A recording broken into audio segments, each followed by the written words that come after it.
গতকালই হাসিনা সরকার পড়ে গিয়েছে এবং দেশ ত্যাগ করেছেন শেখ হাসিনা। তারপরে খালেদা জিয়ার মুক্তির নির্দেশ দিয়েছেন সে দেশের প্রেসিডেন্ট। কিন্তু কে হবেন বাংলাদেশের পরবর্তী প্রধানমন্ত্রী?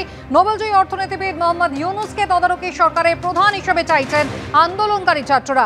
আজ দুপুরে ছাত্র সংগঠনের নেতাদের সঙ্গে বৈঠক রয়েছে সেনা প্রধানের। ভারত বাংলাদেশ সীমান্তে কিন্তু ইতিমধ্যেই হাই অ্যালার্ট জারি রয়েছে।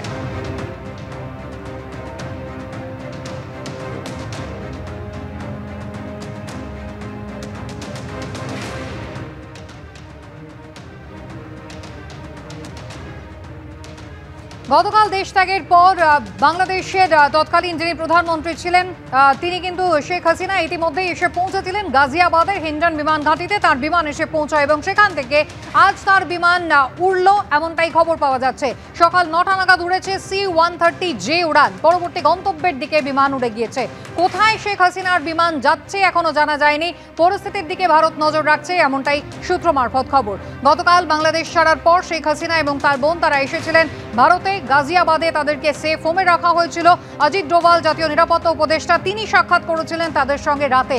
আজ সকাল 9টা নাগাদ বিশেষ বিমান C-130J শেখ হাসিনাকে নিয়ে পরবর্তী গন্তব্যের দিকে রওনা দিয়েছে। গাজিয়াবাদের হিন্ডন বিমান ঘাঁটিতে গতকাল এসে পৌঁছায় শেখ হাসিনার বিমান এবং তারপর আজ সকালে গাজিয়াবাদ থেকে C-30J বিমান সকাল 9টা নাগাদ উড়ে গিয়েছে পরবর্তী গন্তব্যের উদ্দেশ্যে। পরবর্তী গন্তব্য কোথায় এখনো পর্যন্ত তা নির্দিষ্ট করে জানা যায়নি, তবে ভারত সরকার পরিস্থিতির দিকে নজর রাখছে বলে সূত্র মারফত জানা যাচ্ছে।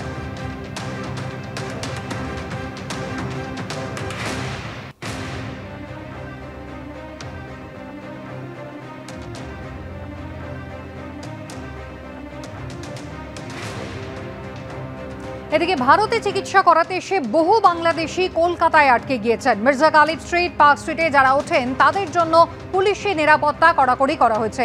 দেশে কিভাবে ফিরবেন, আত্মীয়রাই বা কেমন রয়েছেন তা নিয়ে উদ্বেগে রয়েছেন এপারে আসা বাংলাদেশিরা।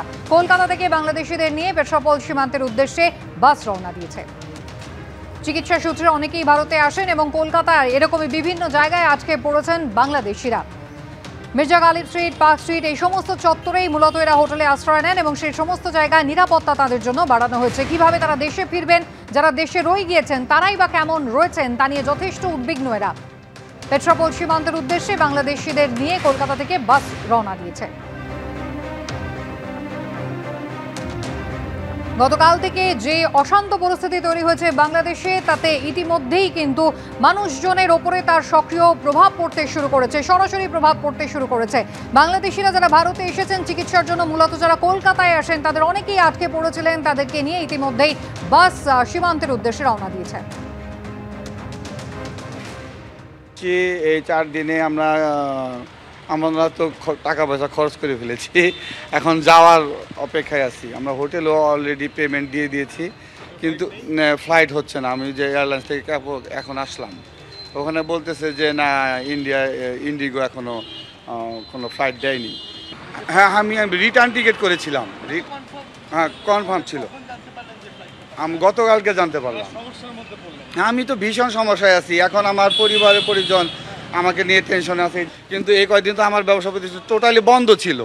হ্যাঁ, এবং আমার স্টাফ থেকে শুরু করে আমার কর্মচারী, আমার ছোট ভাই, আমার পরিবার এই আন্দোলনের সাথে একত্রতা ঘোষণা করছে। সমস্যায় পড়ছে ভাই, আমরা তো যেতে পারছি না। এখন আমরা যশোরে যাব, কিন্তু যশোরে যাওয়ার কোনো তো সুযোগ আর পাচ্ছি না। কি দিয়ে কী করবো? হ্যাঁ, আমরা এই চিন্তায় তো বাঁচতেছি না যে কিভাবে আমরা এখন ফেলবো।